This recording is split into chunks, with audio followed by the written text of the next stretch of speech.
ठीक है। So standard reduction potential की बात कर दी मैंने। स्टैंडर्ड ऑक्सीडेशन पोटेंशियल मतलब किसी को ऑक्सीडाइज करने के लिए जो पोटेंशियल की जरूरत है, that is called standard oxidation potential. और किसी को रिड्यूस करने के लिए जो पोटेंशियल लगाते हैं उसको क्या कहते हैं? Standard reduction potential. अच्छा, अगर हाइड्रोजन एटम की बात करें, किसकी? हाइड्रोजन। तो कोई इलेक्ट्रोड अगर हाइड्रोजन का बना है तो उस हाइड्रोजन का जो इलेक्ट्रोड पोटेंशियल होता है, क्या? Electrode potential. हाइड्रोजन का जो इलेक्ट्रोड पोटेंशियल होता है, पोटेंशियल की एक वैल्यू होती है। पोटेंशियल मतलब 0.00 वोल्ट। कितनी होती है? 0.00 वोल्ट। बात समझ में आ गई? अब देखो एक बात समझो, मतलब हाइड्रोजन को तुम इंटरप्रेट कर लो हर्षित से। किससे? हर्षित से। अब हर्षित जो है एक, मान लो एक अच्छा बच्चा है। क्या है? एक अच्छा बच्चा है हर्षित, ठीक है।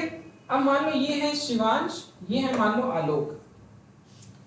ये है शिवांश, ये है आलोक, ठीक है। घर जरा हमको ना बताइए, ठीक है। अब इसे समझो कि कोई भी क्राइटेरिया, अब शिवांश जो है मान लो हर्षित से अच्छे हैं, क्या है? तो जब शिवांश और इनके बीच में कंपैरिजन होगा, कौन? ये दो लोग बैठे होंगे, मुझे देखना होगा, तो मैं कहूंगा कि Shivansh is a good boy. Shivansh Harshit से अच्छे हैं ना, तो कौन कौन अच्छा लड़का है? शिवांश। और जब हर्षित और आलोक बैठे हैं, आलोक मान लो शैतान है, तब कौन अच्छा बच्चा होगा? हर्षित। और एक बात समझ में आया कि अलग अलग क्राइटेरियाज में हर्षित अलग अलग पोजीशन पे थे। इसके पहले हर्षित बदमाश थे जब ये शिवांश के साथ थे, और इस कंडीशन में हर्षित अच्छे हैं, राइट। इसी तरीके से देखा क्या गया कि जो हाइड्रोजन है, हाइड्रोजन का जब इलेक्ट्रोड पोटेंशियल देखा गया तो इसकी वैल्यू कितनी आ गई? 0.00 वोल्ट। तो हाइड्रोजन के इलेक्ट्रोड की पोटेंशियल, तो ये इसको ले लिया गया स्टैंडर्ड। कह रहे हैं कि हाइड्रोजन से ऊपर जितने भी एलिमेंट होंगे, क्या? स्टैंडर्ड रिडक्शन पोटेंशियल की जो इलेक्ट्रोकेमिकल सीरीज बनेगी। कौन सी सीरीज बनेगी? Electrochemical series. अब बात आती है यहाँ पर, अब बात यहाँ से करो। चलो ये देखो, इसको कहते हैं इलेक्ट्रोकेमिकल सीरीज। लिखो ECS। क्या लिखो? ECS। इसको याद कराने का तरीका, अच्छा मेरी बात सुनो, मैं पढ़ाने से पहले कुछ बताना चाह रहा हूँ, इस ब्लैंक पेज पे बता रहा हूँ। देखो यहां से लेकर के यहां तक कुछ मैं एलिमेंट लिखूंगा। क्या लिखूंगा? ठीक है। जैसे यहां पर लिखूंगा ऐसे, आप लोगों को दिखेगा नहीं इसलिए क्योंकि हमको ये बहुत बड़ा लिखना है, तो मेरे पास जगह नहीं है, मैं केवल आपको समझाने के लिए कुछ लिखवा रहा हूं। पहले इसको देखिए,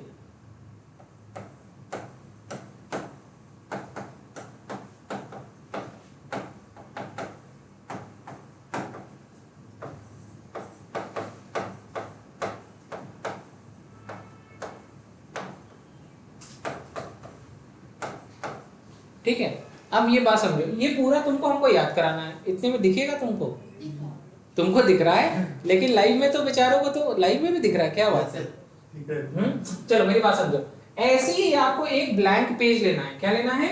एक ब्लैंक पेज में आपको क्या बनाना है? लिखना है इलेक्ट्रोकेमिकल सीरीज। क्या लिखना है? इलेक्ट्रोकेमिकल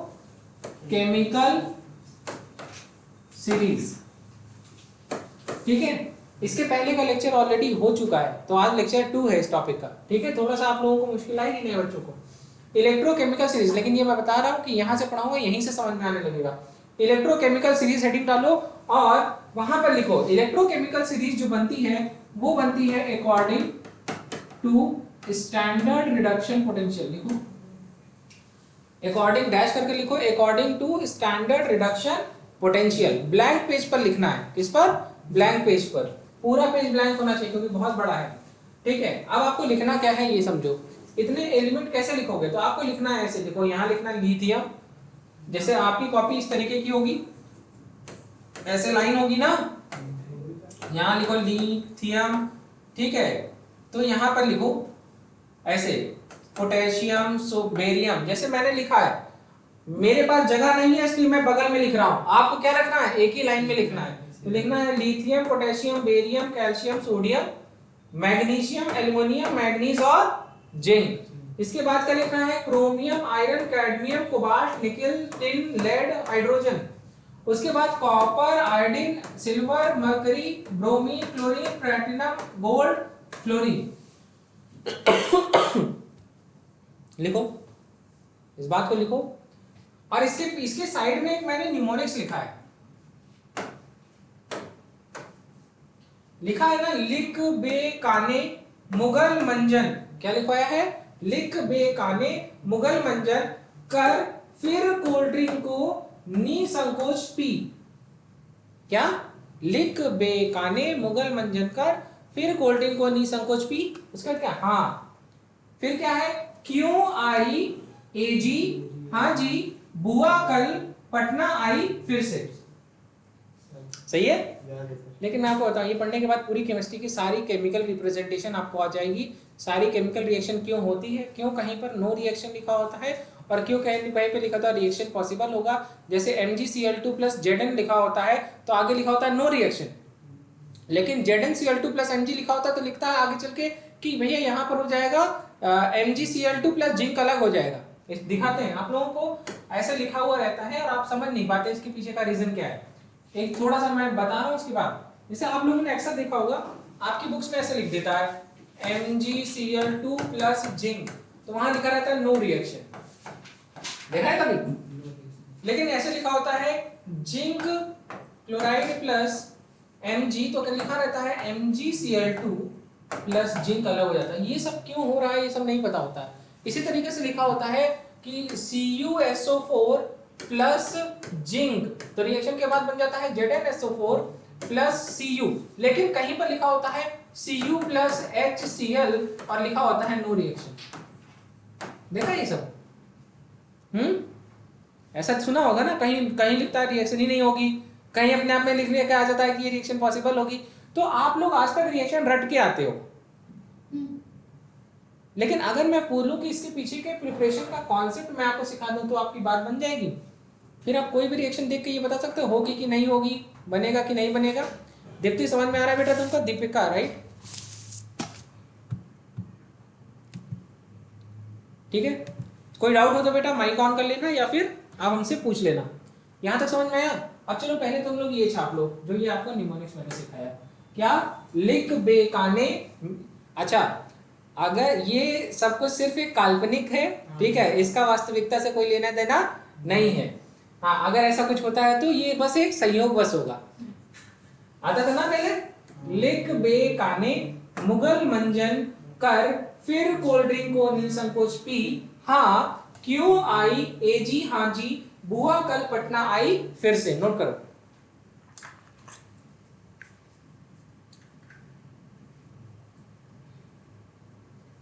चलो नोट कर लो फिर हम पढ़ाते हैं।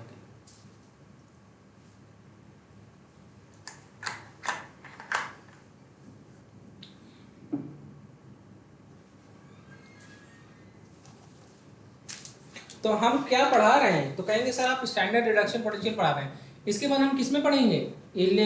Electrolytic cell. क्या पढ़ेंगे?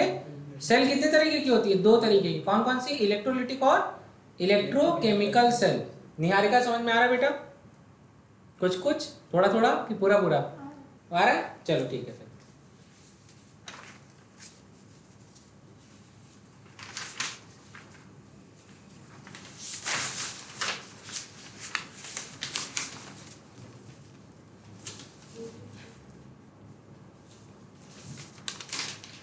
हो गया नोट?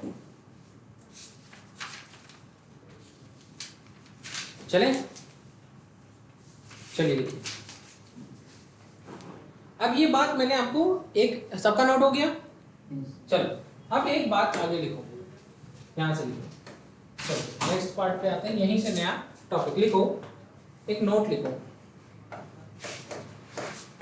2000 का नोट। देखो, एट स्टैंडर्ड टेम्परेचर प्रेशर। क्या? एसटीपी का क्या मतलब होता है? स्टैंडर्ड टेम्परेचर प्रेशर, ठीक है। Same physical state.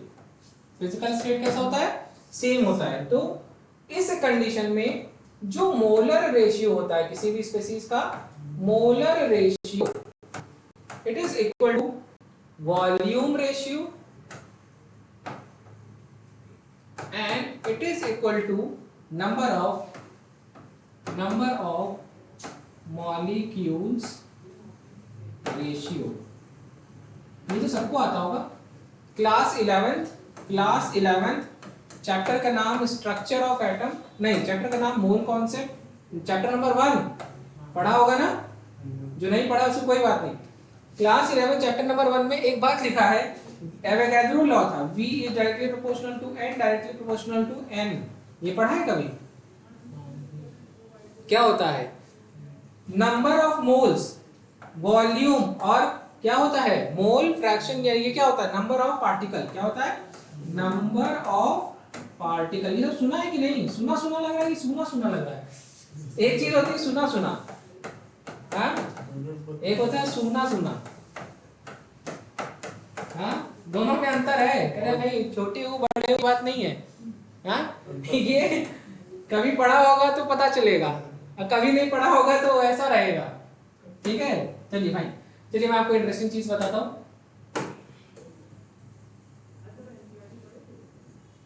ठीक है, तो क्लास 11th में तुम लोगों ने ये पढ़ा होगा V is directly proportional to N directly proportional to capital N। क्या होता है ये? तो कहेंगे सर अब इसे समझो, सिंपल सा थोड़ा सा समझा देते हैं क्योंकि कल के टॉपिक में ये पढ़ाएंगे हम ऑलरेडी। ठीक है, 11th के पार्ट में मैं ऑलरेडी क्या पढ़ा रहा हूँ, मोल कॉन्सेप्ट। ठीक है, आप लोगों को समझा देते हैं। कोई भी चीज अगर एक मोल है, कोई भी चीज अगर एक मोल है तो उसका मतलब क्या होता है? इसका मतलब क्या है, उसके अंदर जो भी पार्टिकल प्रेजेंट होगा, क्या होगा? मैं पार्टिकल शब्द इस्तेमाल करता हूं जानबूझकर। मैं यहाँ पर एटम नहीं बोलता, मैं यहाँ पर मॉलिक्यूल नहीं बोलता, मैं यहाँ पर आयन नहीं बोलता, मैं यहाँ पर इलेक्ट्रॉन नहीं बोलता। मैं कहता हूँ कोई भी चीज अगर एक मोल है, जिस तरीके से कोई भी चीज अगर एक डजन है, कोई भी चीज अगर एक डजन है, उसका मतलब वो नंबर्स में कितना होगा? 12। नंबर्स में कितना होगा? वजन में अलग हो सकता है, एक दर्जन अंडे का वेट अलग होगा, एक दर्जन केले का वेट अलग होगा, लेकिन नंबर्स में गिनेंगे तो दोनों क्या होंगे? 12। मेरी बात समझ में आ रही है? तो इसी तरीके से कोई भी चीज अगर एक मोल है सर, तो इसका मतलब उस कितने पार्टिकल होंगे? 6.02 into 10 की पावर 23 पार्टिकल्स होंगे।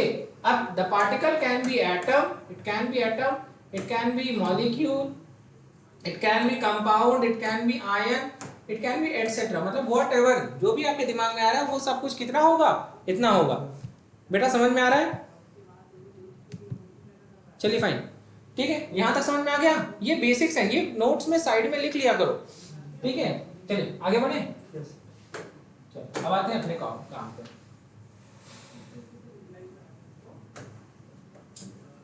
अब आते हैं अपने पार्ट्स। चलो लिखो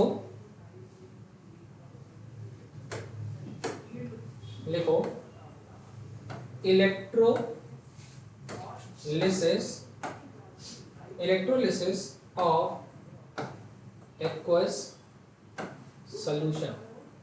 भाई बहुत इंटरेस्टिंग चीज पढ़ाने जा रहे हैं। Of electrolyte, electrolysis of aqueous solution of electrolyte. What is electrolyte? एक सॉल्ट सॉल्यूशन। क्या? जैसे कहीं पर तुमने सुना नहीं होगा एक्वस NaCl, सुना है कि नहीं आज तक? हाँ ऐसा हो ही नहीं सकता। NaCl हो, या तुमने HCl सुना होगा, डाइल्यूट HCl, कॉन्सेंट्रेटेड। ये डाइल्यूट कंसंट्रेटेड पानी में ही तो होता है। अब पानी को क्या कहते हैं? एक्वा। तो ये क्या हो गया? एक्वस। कंडीशन क्या हो गई?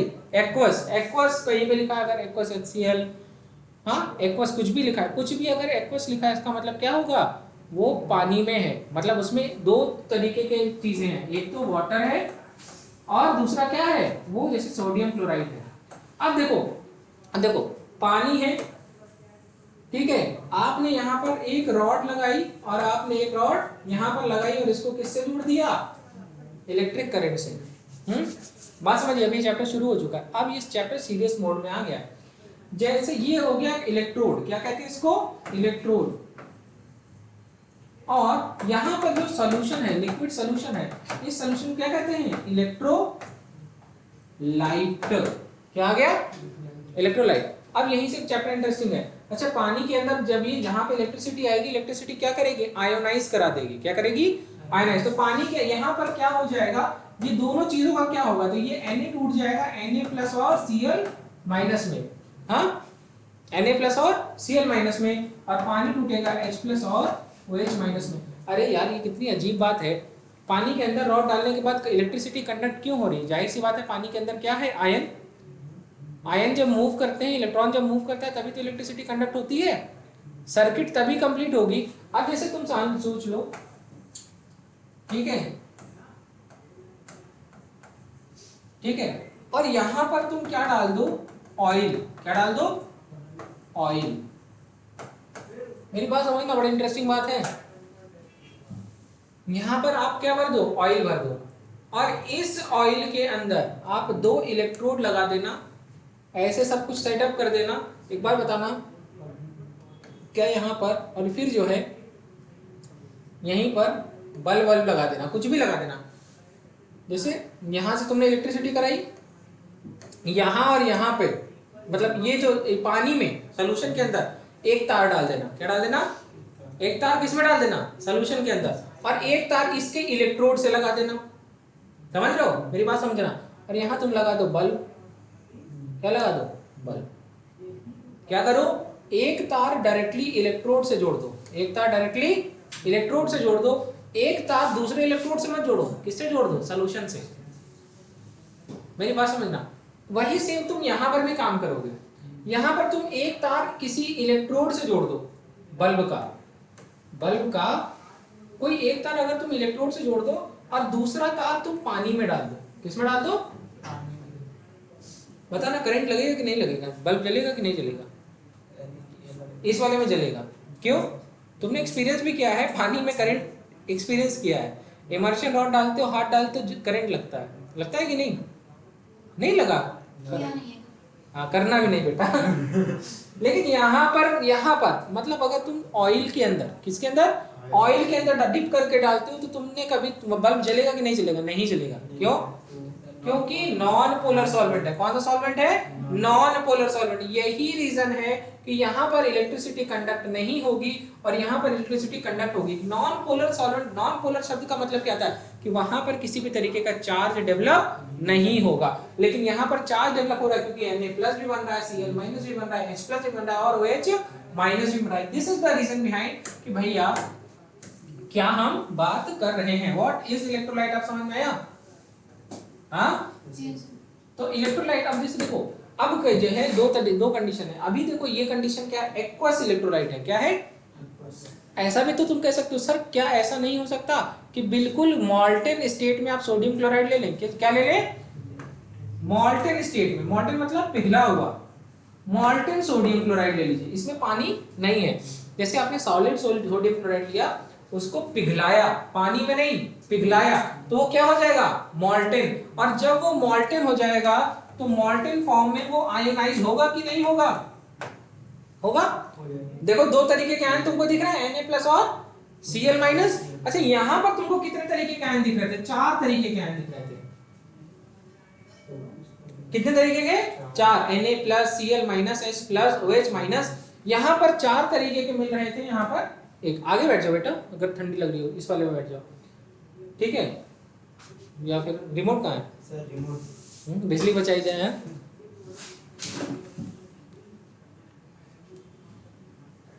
अच्छा, ये सब भी बहुत शैतान है, C1 पे चलाते हैं। तब मैं स्टार्ट नहीं करता हूं, ठीक है? ऐसे दो एक लोग बहाना बना लिया करो, ठंडी लग रही है, हमारा बिजली बिल बचेगा। चलो पढ़ो। तो ये हो गया बेटा Na+, Cl-, H+ और OH-। यहां पर भी तो दोनों ही सिचुएशन में। लेकिन अगर मैं सॉलिड सोडियम क्लोराइड की बात करूं, किसकी बात करूं? सॉलिड सोडियम क्लोराइड की बात करूं, और सॉलिड सोडियम क्लोराइड क्या इलेक्ट्रिसिटी कंडक्ट करेगा? हाँ, नहीं करेगा। क्यों? सॉलिड फॉर्म में आयंस नहीं बनते। क्या नहीं बनते? आयन। आयंस हमेशा किस फॉर्म में बनते हैं? लिक्विड स्टेट में। कौन से स्टेट में? लिक्विड। तो मॉल्टेन फॉर्म में लिक्विड स्टेट आती है और एक्वस फॉर्म में भी लिक्विड स्टेट आती है। तो यहाँ पर बात आपको समझ में आ रही है। Getting my point? चलिए, इतना समझ में आ गया? थोड़ा बहुत नोट करते रहो, ये बहुत इंपॉर्टेंट है। ठीक है, साइड में जरूर नोट कर लिया करो। चलो यहां तक नोट किया है तुम लोगों ने, electrolysis of aqua solution note किया है। चलो अब मैं थोड़ा सा साफ सुथरा करा दूं।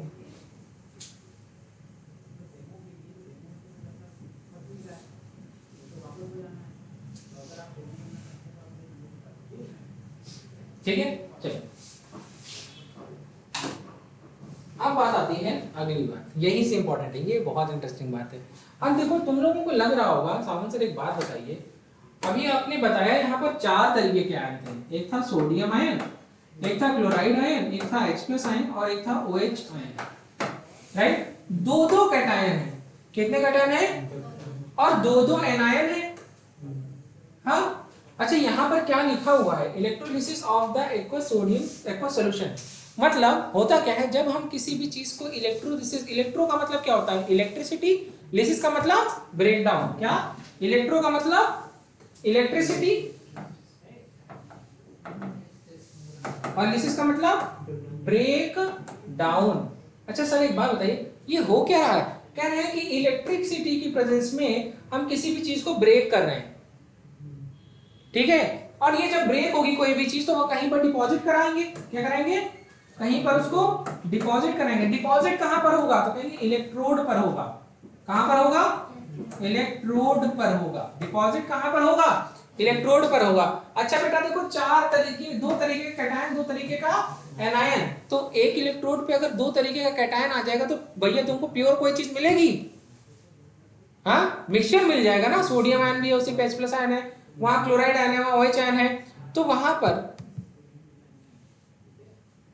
लाइफ क्लास बफर कर रही है बेटा, थोड़ा सा एक बार रीस्टार्ट कर लो बेटा,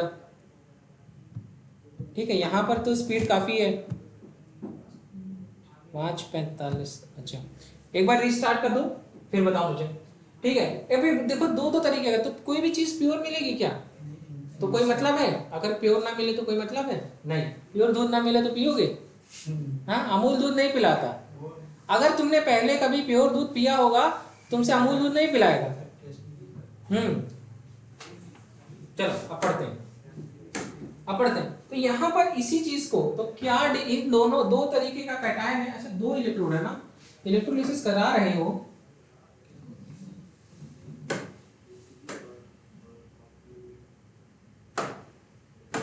इलेक्ट्रोलिसिस करा रहे हो तो 2 इलेक्ट्रोड है ना, यहाँ पर डिपॉजिट होगा, कुछ यहाँ पर डिपॉजिट होगा, यही होगा। चलो अब यहीं से समझते हैं क्या हो रहा है, पूरे टॉपिक को अब यहीं से समझ लेंगे हम लोग, ठीक है।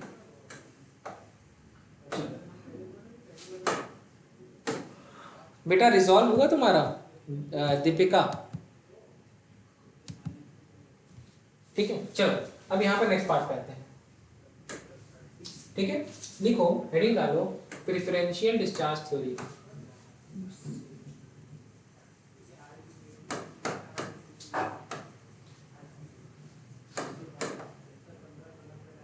क्या, प्रेफरेंशियल डिस्चार्ज थ्योरी। अभी एक बात बताना,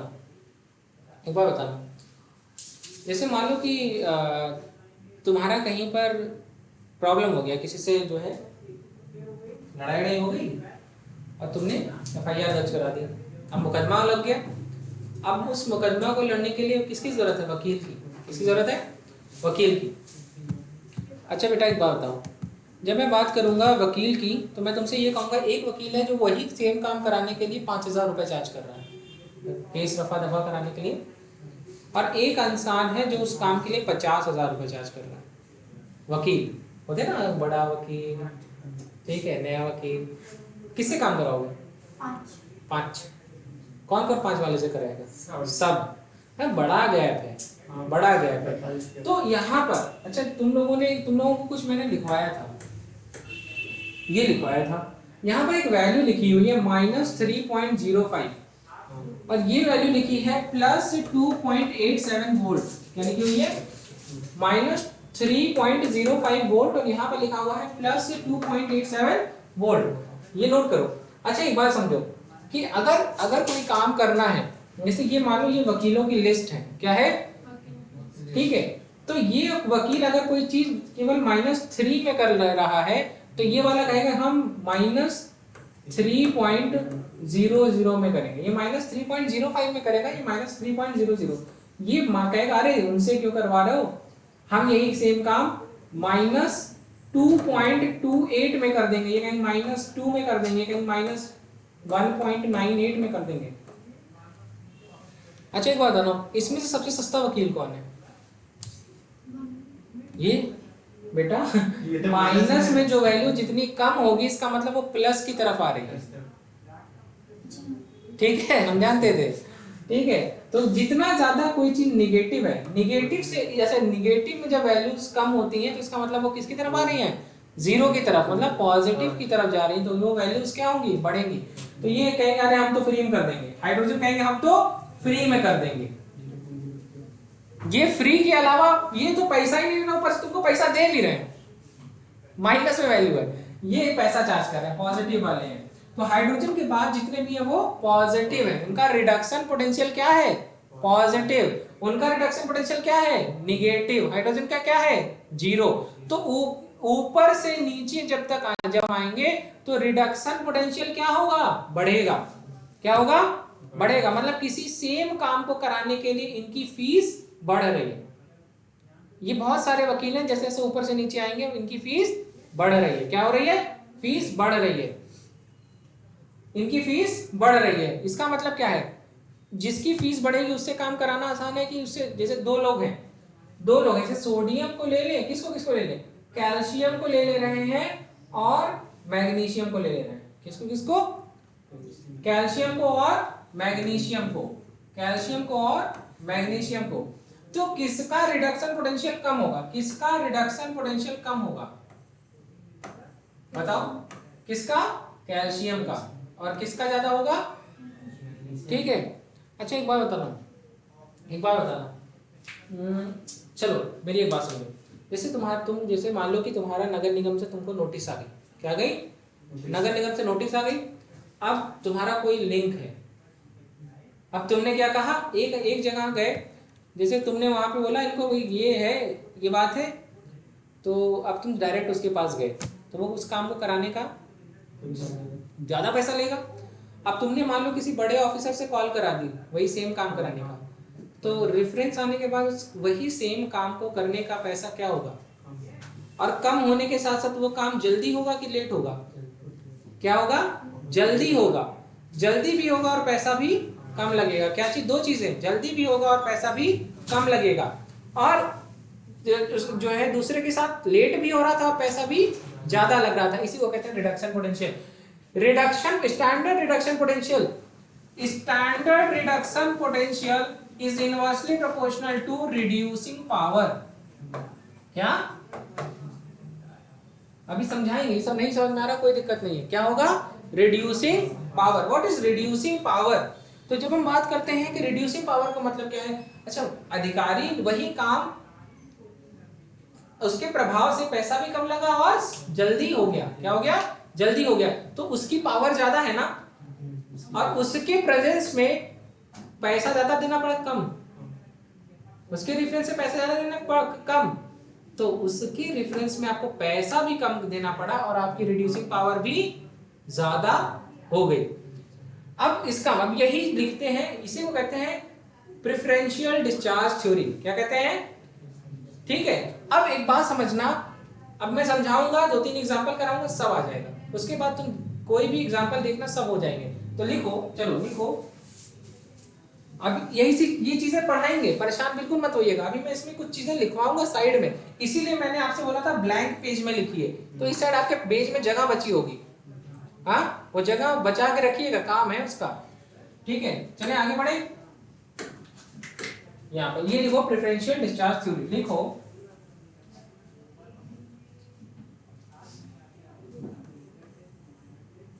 lower cation and upper anion. Lower cation and upper anion are deposited first because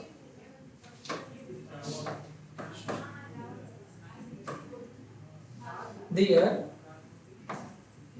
discharge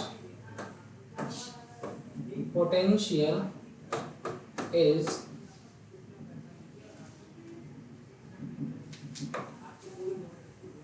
comparatively less। बहुत बहुत शानदार बात लिखवा रहा हूँ, बहुत शानदार बात। एक बात लिखा है, सुनो मेरी बात को। लिखा है कि लोअर कैटायन, कौन सा cation? Lower cation and upper anion, lower cation and upper anion deposited first. कहां पर डिपॉजिट होंगे? Over electrode. कहां पर? इलेक्ट्रोड के ऊपर। कहां पर डिपॉजिट होंगे? Over electrode, because their discharge potential is comparatively less. चलो ठीक है, लिखो। अब नेक्स्ट पॉइंट इसी में लिखवा रहे हैं, पॉइंट ऐड करो, ठीक है। इन aqueous solution upper cation can displace, बहुत इंपॉर्टेंट बात है, its lower cation displace lower cation, it's हटा दो, लोअर कैटायन। अपर कैटायन लिखो या मेटल लिखो, एक ही बात है, ठीक है। From its salt solution, from its salt solution and lower anion can displace upper anion from its salt। मैं ऐसे लिखता हूं सॉल्यूशन को। राइटिंग ठीक है? समझ में आ रहा है? ठीक है, चलो नोट कर लो फिर बताओ। हाँ, एक तो डॉक्टर ऊपर से ठीक राइटिंग, डेडली कॉम्बिनेशन, मुश्किल से। यहाँ तक समझ में आ गया? अब ये समझो हो क्या रहा है, अभी तो समझ में भी अभी अब आएगा, अब अगले पॉइंट पर आएगा। चलो अब ये नोट हो गया, अब समझो आगे की बात। अब देखना, ये समझा रहा हूँ, ठीक है। अब चलो पहले एक उस पेज पे चलो, यहाँ पे लिखो, यहाँ पर कुछ लिखो, ठीक है। एनायन का रिडक्शन पोटेंशियल का ऑर्डर बना रहे हैं। किसका बना रहे हैं ऑर्डर? एसआरपी ऑर्डर बना रहे हैं, किसका? एनायन का, ठीक है। जैसे लिखा था ना QIAG, हाँ जी बुआ कल पटना आई, फिर से हुआ था ना, नेक्स्ट उसी को बता रहे हैं। लिखो I minus BR minus Cl minus OH minus, ठीक है। लिखो SO4 2 माइनस, लिखो CO3 2 माइनस, इसी के बाद लिखो PO4, ठीक है 3 माइनस, CO3 2 माइनस है, PO4 ठीक है 3 माइनस, और भी बहुत सारे एनायंस होंगे। उसके बाद तुम ऐसे डॉट डॉट डॉट बनाना, सब एक ही लाइन से लिखना, मेरे पास जगह कम है तुम्हारे पास नहीं। और इसके बाद लिखो यहाँ पर F माइनस, इस तरीके से लिखो। अब मेरी बात समझो, जैसे जैसे हम नीचे आ रहे हैं क्या बढ़ रहा है? SRP। क्या बढ़ रहा है? SRP की वैल्यू, स्टैंडर्ड रिडक्शन पोटेंशियल की वैल्यू क्या हो रही है? बढ़ रही है। हाँ? देखो कोई भी चीज जो स्टैंडर्ड रिडक्शन पोटेंशियल का मतलब होता है कि न्यूनीकरण का जो पोटेंशियल है, ठीक है, उसकी स्टैंडर्ड वैल्यू क्या होती है? स्टैंडर्ड का मतलब होता है आइडियल कंडीशन में। कौन सी कंडीशन में? आइडियल कंडीशन में। से नहीं, स्टैंडर्ड टेम्परेचर प्रेशर एक शब्द होता है। आइडियल कंडीशन की जब हम बात करते हैं, जैसे पीवी बराबर एनआरटी हम लोगों ने सुना होगा, आइडियल गैस इक्वेशन सुना है? इसी तरीके से आइडियल कंडीशंस को हमेशा स्टैंडर्ड बोलते हैं। क्या बोलते हैं?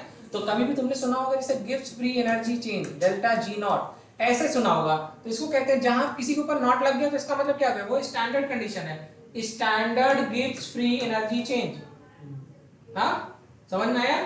चलिए यहां तक की बात अगर आपको समझ में आ गई तो हम आगे की बात करते हैं। ये यहां से नीचे आ रहे हैं तो क्या बढ़ रहा है?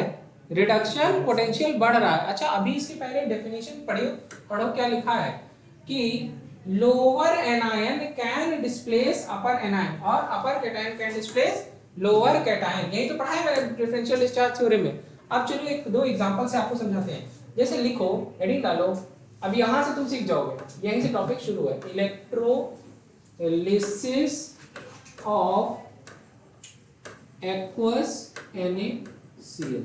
अब देखो यहां पर जानो, अब समझो मेरी बात को, इलेक्ट्रोलिसिस ऑफ एक्वस NaCl।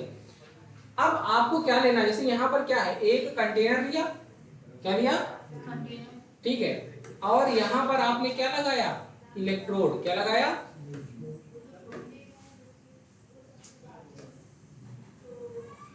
क्या है ये भी, इलेक्ट्रोड।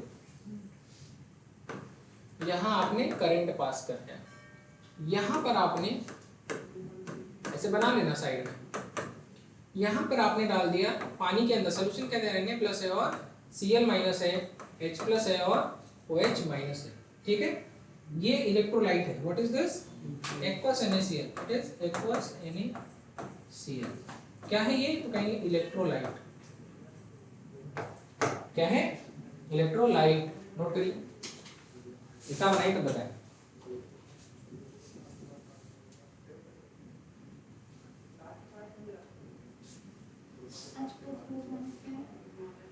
पानी HOH होता है ना, H2O, पानी H2O, वाटर H2O, सुना है, तो पानी को कैसे लिख सकते हैं, H और OH लिख सकते हैं। तो ये टूटेगा भैया, ये H प्लस हो जाएगा, ये OH माइनस आएगा, बॉन्ड टूटेगा, इलेक्ट्रोलिसिस। कैसे, क्योंकि ये मोर इलेक्ट्रोनेगेटिव है और ये लेस इलेक्ट्रोनेगेटिव है, तो बॉन्ड टूटेगा तो ये इसका हाइड्रोजन को जो इलेक्ट्रॉन है वो कौन ले लेगा, ऑक्सीजन, उसके ऊपर क्या आ जाएगा, नेगेटिव OH माइनस, और हाइड्रोजन क्या होगा, H प्लस। बात समझ में आ गई, यहां तक समझ में आ गई बात। चलो, अब यहां तक बात समझ में आ गई। तो जैसे तुमने इलेक्ट्रिसिटी पास कराई, तो अब तुम करा रहे हो क्या, इलेक्ट्रोलिसिस। तो यहाँ पर एक्वस NaCl लिया है तुमने, तो ये NaCl होगा एक, और एक होगा भैया पानी। जब तुम इसको जब ये इलेक्ट्रिसिटी आएगी तो वो बॉन्ड ब्रेक करेगी, तो बॉन्ड ब्रेक होगा तो यही बनेगा और ये बनेगा। अब एक बार बताना, OH माइनस, OH माइनस, बात को समझिएगा, OH माइनस, ये देखा होगा। अच्छा, आप लोगों ने कभी, आपके घर में इमर्शन रॉड है, सबके घर में इमर्शन रॉड को पानी में डालते हो, इमर्शन रॉड जब नया लेकर के आते हो किस कलर का होता है बेटा, एक बार रिफ्रेश कर लो फिर से, किस कलर का होता है, मेटल ग्रे या सिल्वर। और जैसे ही तुम पानी में उसको डालते हो, पानी वानी गरम गरम होता है, तो उसके बाद तुम निकालते हो तो वो सिल्वर ही रहता है कि कुछ कलर डल हो जाता है, उस पर व्हाइट व्हाइट परत जम जाती है। क्या हो रही है दीपिका, बेटा एक बार रिफ्रेश करके चेक करो, ठीक है, बाकी हम रिकॉर्डिंग इसकी अपलोड करा देंगे बेटा, ठीक है। तो क्या होता है, उस पर व्हाइट व्हाइट परत जम जाती है, इसका मतलब वो इलेक्ट्रिसिटी लाने वाली जो रॉड है उसको क्या कहते हैं, इलेक्ट्रोड, क्या कहते हैं। और इसका मतलब उस इलेक्ट्रोड पे कुछ जाकर के डिपॉजिट हो रहा है, और क्या डिपॉजिट हो रहा है, समथिंग सॉल्ट लाइक। तो यहां पर भी यही हो रहा है, ये है पूरा का पूरा चीज। अब कंडीशन क्या है कि अभी जो अब तुमको यही पढ़ाएंगे, हमने पढ़ाया आपको प्रेफरेंशियल डिस्चार्ज थ्योरी। क्या पढ़ाया, प्रेफरेंशियल डिस्चार्ज थ्योरी। क्या लिखवाया था कि लोअर कैटायन और अपर एनायन डिपॉजिटेड ओवर इलेक्ट्रोड्स। तो दो इलेक्ट्रोड है तुम्हारे पास, देखो जरा, एक इलेक्ट्रोड ये है, एक इलेक्ट्रोड ये है। अब जरा देखना कि लिख बे काने, तुम्हारा काने का सोडियम आ गया, मुगल मंजन कर फिर कोल्ड ड्रिंक को नी संकोच पी, हाँ आ गया हाइड्रोजन। जरा देखो ना, H प्लस आयन है और दो कैटायन है। कंडीशन क्या है, अब ये देखो, मेरी बात को समझोगे एक बार में। कंडीशन है यहां पर, in aqueous condition upper cation can displace lower cation. एक बात, इसके पहले एक बात लिखवाई है कि lower cation get deposited over electrode. अच्छा एक बात बताना, कौन नीचे का है? हाइड्रोजन। तो हाइड्रोजन कहाँ डिपॉजिट होगा? इलेक्ट्रोड पर। कहाँ पर? कौन डिपॉजिट होगा? इलेक्ट्रोड पर। लिखो लोअर कैटायन, इसके नीचे लिखो लोअर कैटायन। ये कहाँ होगा? डिपॉजिट होगा। कहाँ पर? कैटायन कहाँ डिपॉजिट होता है? कैथोड। कहाँ पर? कहाँ पर? ठीक है। अच्छा, आयन के फॉर्म में होगा कि न्यूट्रल फॉर्म में होगा? आयन के फॉर्म में नहीं हो सकता। अच्छा एक बात बताओ, अगर आयन एक्वस सॉलिड होता है ना, तो तुम इलेक्ट्रोड निकालते हो, रॉड निकालती हो, मर्चेंट रॉड, तो वो सॉलिड रहता है कि लिक्विड रहता है? सॉलिड रहता है। जो तुम बताती जो जम जाता है वो कैसा होता है? सॉलिड। कैसा होता है? सॉलिड। और जब वो सॉलिड है, जब वो सॉलिड है तो इसका मतलब आयन नहीं है। सॉलिड कंडीशन में आयन नहीं होता, सॉलिड कंडीशन में आयन नहीं होता, इसका मतलब वो आयन नहीं है। तो इसका मतलब वो मॉलिक्यूलर फॉर्म में होगा। किस फॉर्म में होगा? मॉलिक्यूलर फॉर्म में या अपनी न्यूट्रल फॉर्म में? किस फॉर्म में? दो कंडीशन, या तो मॉलिक्यूलर फॉर्म लाइक हाइड्रोजन होगा तो H2 के फॉर्म में होगा। किस फॉर्म में? H2। अगर मेटल होगा, मान लो सोडियम होता तो Na के फॉर्म में होता, या मेटल के फॉर्म में। बात समझ में आ गया? बात समझ में आई? दो बात क्लियर हुई? अब देखो, तो इसका मतलब इस एक्वस सॉल्यूशन से क्या निकल गया? H plus. मतलब इस सॉल्यूशन के अंदर अब H प्लस आयन है कि नहीं है? नहीं है। अब देखो दूसरी कंडीशन मैंने पढ़ाई थी, ये प्रेफरेंशियल डिस्चार्ज थ्योरी में, अपर एनायन, कौन सा anion? Upper anion deposited at electrode. ठीक है, चलो अब एक बात है ना, ये एक OH आयन है और ये है क्लोराइड आयन, तो कौन सा इलेक्ट्रोड पर जाकर डिपॉजिट होगा? अपर एनायन। कौन सा अपर एनायन है? क्लोराइड, क्लोरीन है ना। और ये कहाँ डिपॉजिट होगा? इलेक्ट्रोड में। अरे तुम यहाँ देखो, ये देख ली ना, अब तुमको यहाँ दिखाते हैं। यहाँ पर देखो, क्लोराइड आयन है, OH आयन है, कौन सा अपर एनायन है? अभी तुमने देखा है, कौन सा था? क्लोराइड। इसको लिखो अपर एनायन। क्या लिखो? अपर एनायन। और ये कहाँ डिपॉजिट होगा? कहाँ होगा? इलेक्ट्रोड पर या एनोड पर। कहाँ पर? एनोड। अगर एनायन है तो एनोड पर ही होगा।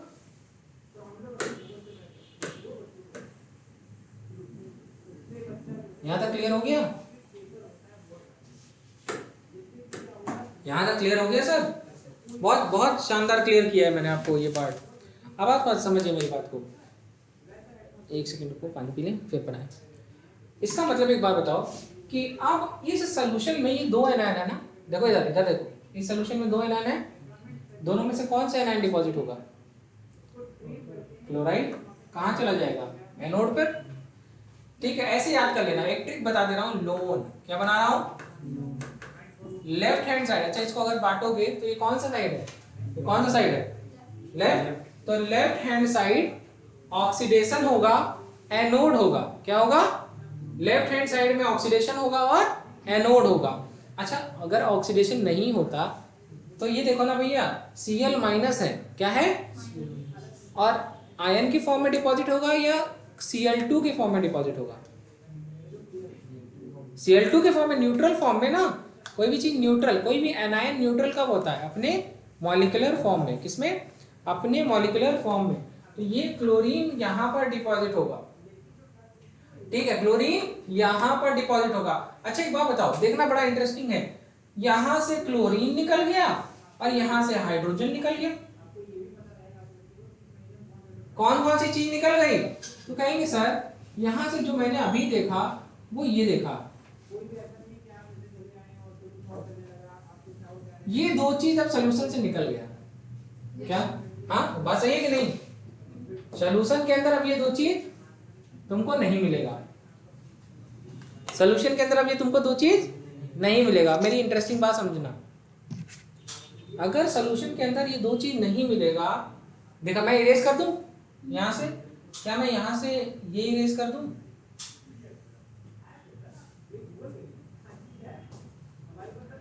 क्या बचा अंदर, जरा देखो, बड़ा इंटरेस्टिंग है। NaOH क्या होता है? NaOH base. NaOH is base होता है कि नहीं?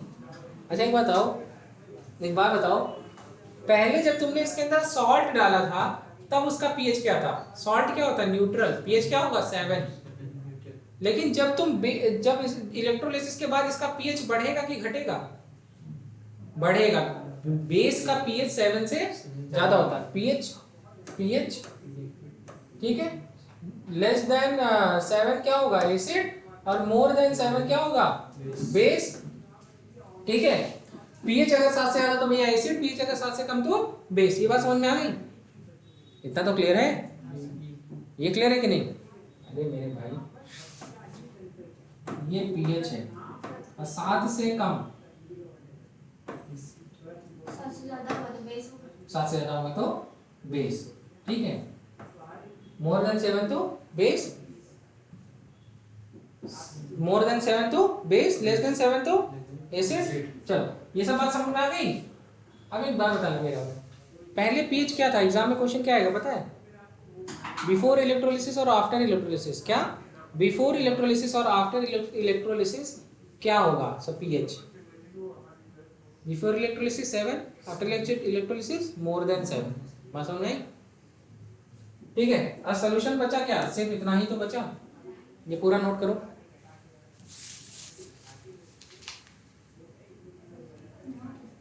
नोट कर लिया? जिसने नहीं किया जल्दी नोट करिए।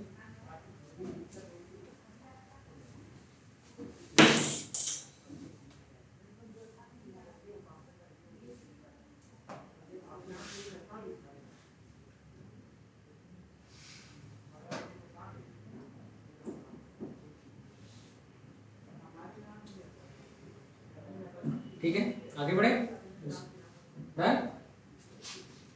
चलो यहाँ पर कुछ पॉइंट्स लिखो, लिखो। अब दो कंडीशन, एक हो गई आपकी मॉल्टेन NaCl, एक हो गया एक्वस NaCl। एक्वस NaCl पर कैथोड पर क्या डिपॉजिट होगा और मॉल्टेन NaCl पे कैथोड पर क्या डिपॉजिट होगा? एग्जाम का क्वेश्चन। जब हम मॉल्टेन NaCl की बात कर रहे हैं, मतलब NaCl किस अवस्था में? पिघली हुई अवस्था में। इस अवस्था में। और जब बेटा इलेक्ट्रोड में सिर्फ यहाँ पर Na+ और Cl- होगा और ये दो इलेक्ट्रोड होगी तुम्हारी और ये कंडीशन होगी, तो जाहिर सी बात है कि यही तो जाकर के डिपॉजिट होगा और ये यहाँ पर डिपॉजिट होगा। लेफ्ट हैंड साइड क्या होता है? एनोड, और राइट हैंड साइड क्या होता है? कैथोड। तरीका क्या सिखाया था? लोन। क्या?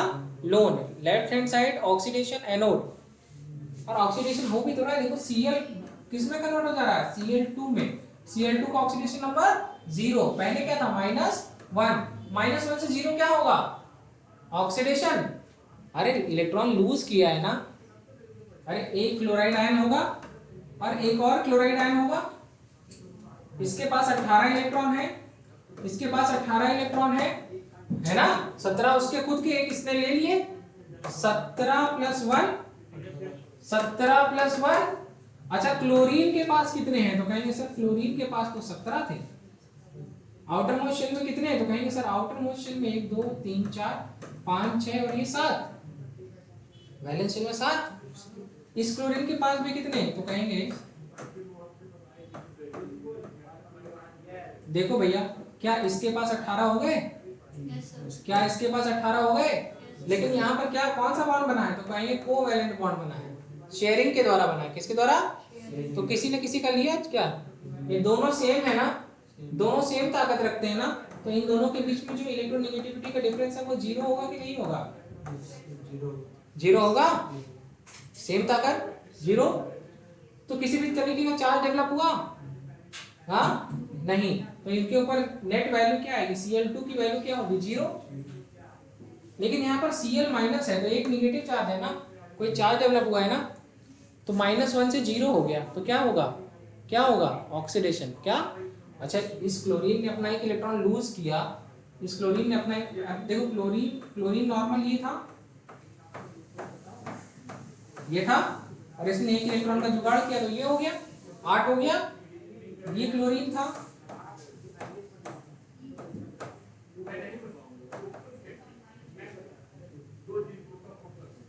8 है तो स्टेबल है। ये इसने इलेक्ट्रॉन लूज कर दिया, -1 इलेक्ट्रॉन, और इसने भी अपना एक इलेक्ट्रॉन लूज कर दिया। तो भैया अब यहाँ से जैसे ही इसने इलेक्ट्रॉन लूज कर दिया सर, तो ये इसके पास इलेक्ट्रॉन की कमी होने लगी, तो अभी अनस्टेबल हो गया, अनस्टेबल हो गया, ये भी अनस्टेबल हो गया।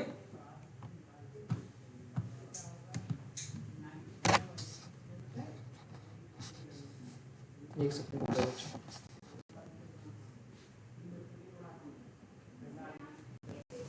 ठीक है। हाँ, ये दोनों के पास 18 17 हो गए।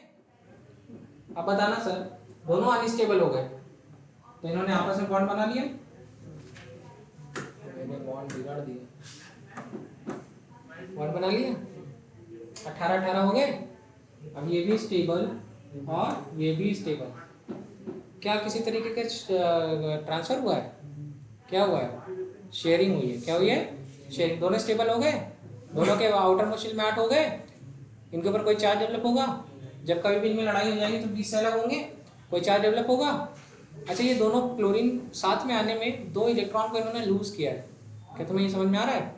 क्या ऐसा लग रहा है तुमको कि 2Cl माइनस 2 इलेक्ट्रॉन और गिव्स Cl2? क्या ये हो रहा है कि नहीं हो रहा है? अरे 2 क्लोरीन आयन, क्लोराइड आयन थे, दोनों ने एक इलेक्ट्रॉन लूज किया था तो Cl2 बना बाद में। समझ में आ गया? न्यूट्रल हो गया। चलो यहाँ तक समझ में आ गया? क्लियर? तो कैथोड पर क्या डिपॉजिट होगा? तो कहेंगे सर सोडियम डिपॉजिट होगा। क्या डिपॉजिट होगा? लेकिन एक्वस में क्या दिखा है? अभी देखो अपनी कॉपी में, देखो तुमने कैथोड पे क्या डिपॉजिट कराया? H+ H2, देखो H2 डिपॉजिट कराया कि नहीं? जिसके पहले क्या था? एक्वस एंडिसवेल में कैथोड पर क्या डिपॉजिट हुआ है?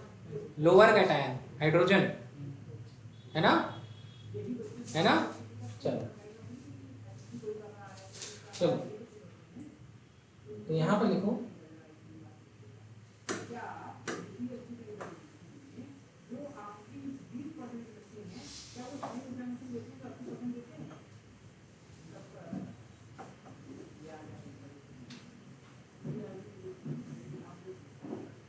मेरी बात समझ में आई कि नहीं? हाँ,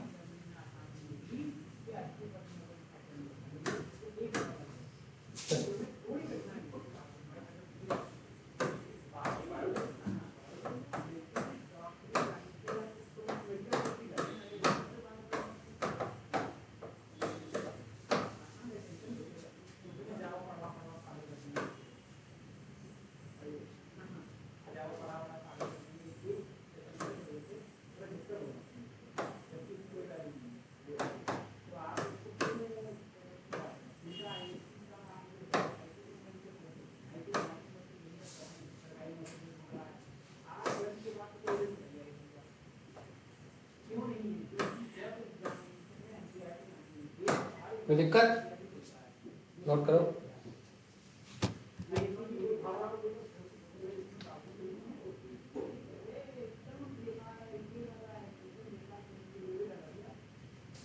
ठीक है, ठीक है। अब कैथोड पर ही जब डिपॉजिट होगा हाइड्रोजन, तो H+ आयन क्या करेगा? देखो क्या होगा, H+ ion will take 2 H+ ion will take 2 electron, will form H2।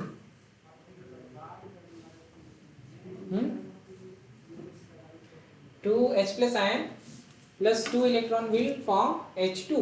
इसी तरीके से यहाँ पर Cl- के बाद लिखो, साइड में लिखो, मेरे पास जगह नहीं इसलिए मैं ऐसे कर रहा हूँ, तुम उस साइड लिखो। Cl- 2Cl- minus 2 electron will form Cl2। तो Cl2 will deposit at Cl2 will deposit at anode. अरे एनायन है तो एनोड पर ही डिपॉजिट होगा ना। हाँ, तो Cl2 will deposit at anode. will deposit at cathode. Okay, getting my point? चलो नोट करो, जल्दी नोट करो, बस 10 मिनट में छोड़ रहे हैं, बस पीएच वाला काम करा के टाइम हो रहा है, हो रहा है, कोई बात नहीं। ऐसे ही जब आपका टाइम आएगा एग्जाम में तब आपको पता चलेगा, है ना, तब इस टाइम की बहुत वैल्यू होगी। चलो नोट कर लो, 2-3 क्वेश्चन हैं प्रीवियस ईयर में आ चुके हैं। देखो एक question, pH of aqueous NaCl, pH of aqueous NaCl is option number 1 7, option number 2 less than 7, option number 3 more than 7 and option number 4 जाओ हम नहीं बताएंगे, none. Option number 4 none, option number 4 none. Note करिए, ये note हो गया, photo खींच रही, पेन खत्म हो गई, पेन दे दो भाई, ठीक है, ठीक है। Question, on passing electric current in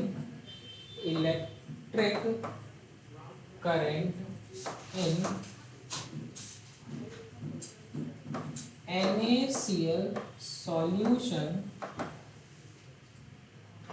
the pH of resulting solution is, the pH of resulting solution is, वही चारों ऑप्शन फिर से, वही चारों ऑप्शन फिर से। पहला ऑप्शन है 7, दूसरा ऑप्शन है लेस देन 7, तीसरा ऑप्शन है मोर देन 7 और चौथा ऑप्शन है नन, जो हम नहीं बताएंगे, ठीक है। चलो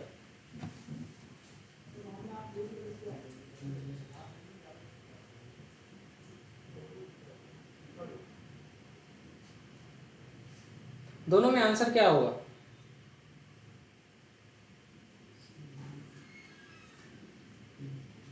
दोनों का आंसर सेम होगा?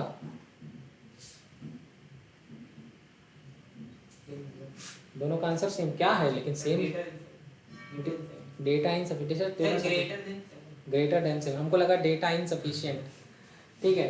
तो चलो ये वाले में इसने बोला ग्रेटर देन 7, क्योंकि ये वाली बात हम लोगों ने करी, क्योंकि इसमें एग्जामिनर खुद से बोल रहा है इलेक्ट्रिक करंट पास करा रहा है, मतलब एग्जामिनर आपसे क्या कह रहा है, इलेक्ट्रोलिसिस करा रहा है, क्या करा रहे हैं, और on electrolysis due to formation of NaOH, यही रीजन था कि इसका जो pH है वो 7 से ज्यादा हो गया था, यही हम लोगों ने किया भी था ना कुछ देर पहले। लेकिन इस वाले क्वेश्चन में एग्जामिनर कह ही नहीं रहा है कि यहाँ पर इलेक्ट्रोलिसिस हो रही है कि नहीं, सिर्फ एक्वस NaCl बोला। एग्जाम में यही गलती करते हैं बच्चे, एग्जामिनर बोला है क्या इलेक्ट्रोलिसिस हम करा रहे हैं, क्या बोल रहा है, सिर्फ एक्वस NaCl लिखा है। अब बताना, तो लिखो लिखो लिखो, इसका आंसर होगा सिर्फ 7, लिखो रीजन, लिखो NaCl is a salt of strong acid and strong base like NaOH plus HCl, right? लिखो NaCl is a salt of, लिखो मैं बोल तो रहा हूँ, NaCl is a salt of strong acid and strong base, strong acid and strong base,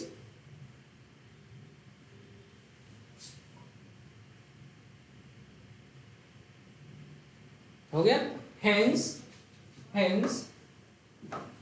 never hydrolyze, hence never hydrolyze,